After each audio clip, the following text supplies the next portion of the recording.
Hello दोस्तों, तो आज हम बात कर रहे हैं सीबीएसई बोर्ड के क्लास 10th के बच्चों का मैथमेटिक्स के लिए लास्ट 30 डेज का क्या प्लान होने वाला है। इससे रिलेटेड कुछ बातें हमने इससे पहले वाले वीडियो में कर रखी है। अगर आपने वो वीडियो अभी तक नहीं देखा है तो पहले उसे जाकर देख लीजिए, तब ये वीडियो आपको और अच्छे से समझ में आएगा।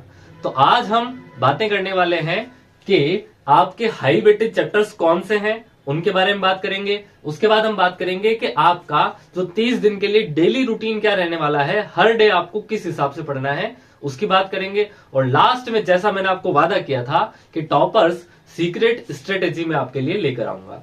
ये सब बातों के साथ हम इस वीडियो को आगे बढ़ाते हैं। तो चलिए शुरू कर। ठीक है, अब देखो, जो शुरुआत के 20 दिन है जिसमें तुम अपना सिलेबस कवर करने वाले हो, उस टाइम पर तुम्हें इन हाई वेटेज चैप्टर्स को पहले कंप्लीट करना है। और ये कौन कौन से हैं? देखो, सबसे पहला है तुम्हारे पास स्टैटिस्टिक्स। इससे काफी ज्यादा नंबर के क्वेश्चंस आते हैं। उसके बाद क्वाड्रेटिक इक्वेशन, फिर अरिथमेटिक प्रोग्रेशन एपी, उसके बाद में ट्रायंगल्स, फिर सरफेस एरिया एंड वॉल्यूम, और लास्ट में आपके पास है प्रोबेबिलिटी। हो सकता है इनमें से कुछ चैप्टर्स आपको काफी इजी लगते होंगे। ये यहाँ पर इजी और डिफिकल्ट के हिसाब से नहीं है, ये वो चैप्टर्स हैं जिनसे आपके पूरे पेपर के 50% मार्क्स आते हैं। तो सबसे पहले इन्हें कंप्लीट करना है, उसके बाद में बाकी चैप्टर्स की तरफ आपको जाना है।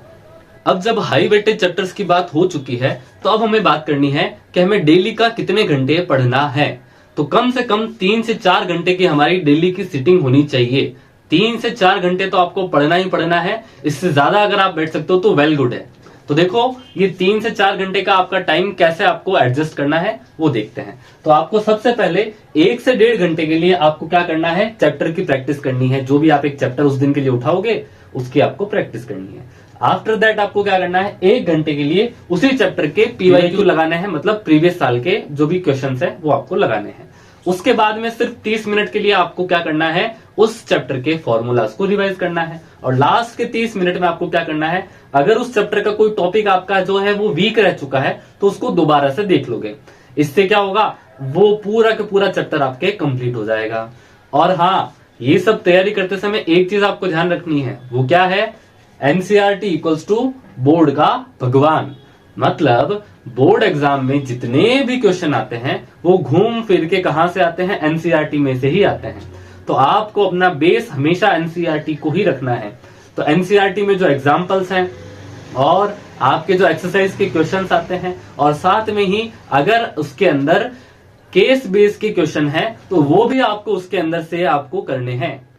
ठीक है, तो जैसा कि मैंने आपको वीडियो के शुरुआत में वादा किया था कि एंड में मैं आपको टॉपर्स की एक सीक्रेट स्ट्रेटेजी बताने वाला हूं, तो वो टाइम अब आ चुका है। देखो, आपको क्या करना है जिससे कि आप बाकी सभी बच्चों से आगे निकल सकते हो।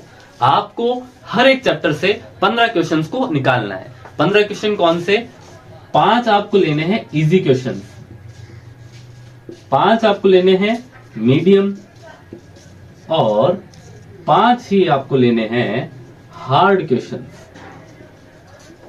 टोटल मिलकर कितने हो गए, 15 क्वेश्चन। बस अगर ऐसे ही हर चैप्टर से आप 15 क्वेश्चन निकाल लो, फिर क्या करना है, उनको 2 से 3 बार अपने हाथ से सॉल्व कर लेना है।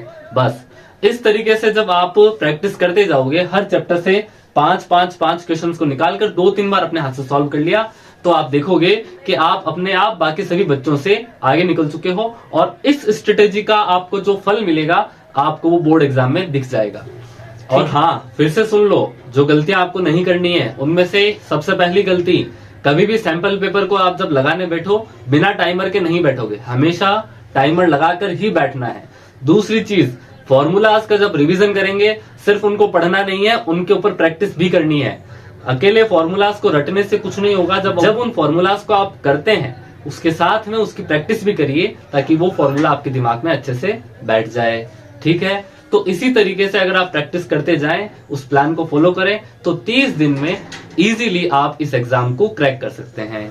अगर ये वीडियो आपको हेल्पफुल लगी तो हमारे चैनल को सब्सक्राइब करिए, लाइक करिए, और आगे ऐसे ही वीडियोस हम आपके लिए लेकर आते रहेंगे। तब तक के लिए